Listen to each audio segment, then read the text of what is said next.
জানবো তার কাছ থেকে। রাব্বি, জাতীয়তাবাদী সমমনা জোট সংস্কার প্রস্তাব নিয়ে কি কি সুপারিশ করেছে তারা?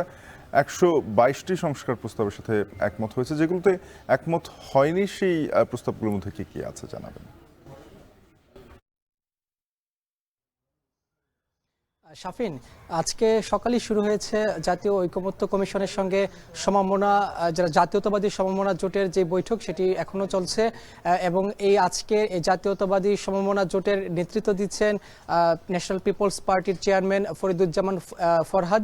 তিনি মূলত বৈঠক শুরুর আগে আমাদেরকে বলেছেন যে তাদের যেই জোটগুলো রয়েছে সমমনা জোট, তারা আসলে এই যে নির্বাচন থেকে শুরু করে নির্বাচন তারা আসলে মূলত দ্রুত চান। এই কথাগুলো বলেছেন যে অন্তর্বর্তী সরকারের আমলে দ্রুত যাতে একটি সুষ্ঠু এবং গ্রহণযোগ্য নির্বাচন দিতে পারেন এবং সেটি যাতে দৃষ্টান্ত স্থাপন হয়, এই বিষয়গুলো তারা তুলে ধরেছেন। এবং তারা বলেছেন যে দুর্নীতি দমন কমিশনের যে প্রস্তাবনাগুলো এসেছে সংস্কারের, সেটিতে তারা একমত রয়েছে এবং তারা 26টি সংস্কার প্রস্তাবে তারা একমত নন এবং 28টি সংস্কার প্রস্তাবে তারা আংশিকভাবে একমত রয়েছেন এবং 112টি প্রস্তাবনায় তারা একমত রয়েছেন বলে এই কথাগুলো তারা বলেছেন। এবং তারা আরেকটি কথা বলেছেন যে একটি অনির্বাচিত সরকার এত সময় দীর্ঘ সময় থাকলে বিভিন্ন সমস্যার সৃষ্টি হতে পারে, এই কথাগুলো তারা এই আজকের এই বৈঠকে তুলে ধরছেন। এবং এখানে এই যে ঐকমত্য কমিশনের যে সহসভাপতি ডক্টর আলী রিয়াজ, তিনিও বলেছেন যে এই যে জাতীয় ঐক্য তৈরির ক্ষেত্রে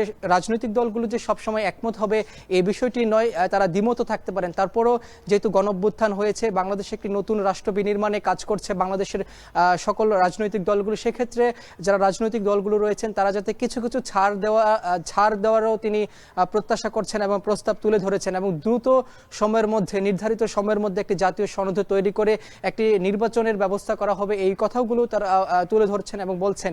তবে তাদের যে প্রস্তাবনাগুলো রয়েছে তারা মূলত সবচেয়ে বেশি এখানে জোর দিয়েছেন যে দ্রুত নির্বাচন যাতে করা হয়, সুষ্ঠুভাবে নির্বাচন করা হয় এবং জাতীয় সনদ তৈরি করে যে সংস্কারগুলো করা প্রয়োজন দ্রুত সময়ের মধ্যে করা, যেই সংস্কারগুলো দ্রুত সময় করা যাবে সেগুলো যাতে আগে শেষ করা হয় এবং যেটি কম দ্রুত সময়ের মধ্যে করা যাবে সেটি যাতে ধাপে ধাপে করা হয়, এই বিষয়গুলো তুলে ধরছেন। এই কথাগুলো তারা তুলে ধরছেন। যদিও এখন পর্যন্ত এই আজকের যে বৈঠকটি হচ্ছে জাতীয়তাবাদী সমমনা জোটের সঙ্গে, সেটি এখনো শেষ হয়নি। শেষ হওয়ার পর তারা আরো আনুষ্ঠানিকভাবে কথা বলবেন সাংবাদিকদের সঙ্গে, তখন আরো বিস্তারিত জানা সম্ভব হবে যে কোন কোন প্রস্তাবের সঙ্গে তারা একমত হয়েছেন এবং কোন কোন প্রস্তাবে তারা দ্বিমত পোষণ করেছেন, এই বিষয়গুলো তারা আরো বিস্তারিত আমাদের কাছে তুলে ধরবেন। এই ছিল আমার কাছে সবশেষ খবর। জাতীয় সংসদ ভবন থেকে যুক্ত হয়েছিলেন সহকর্মী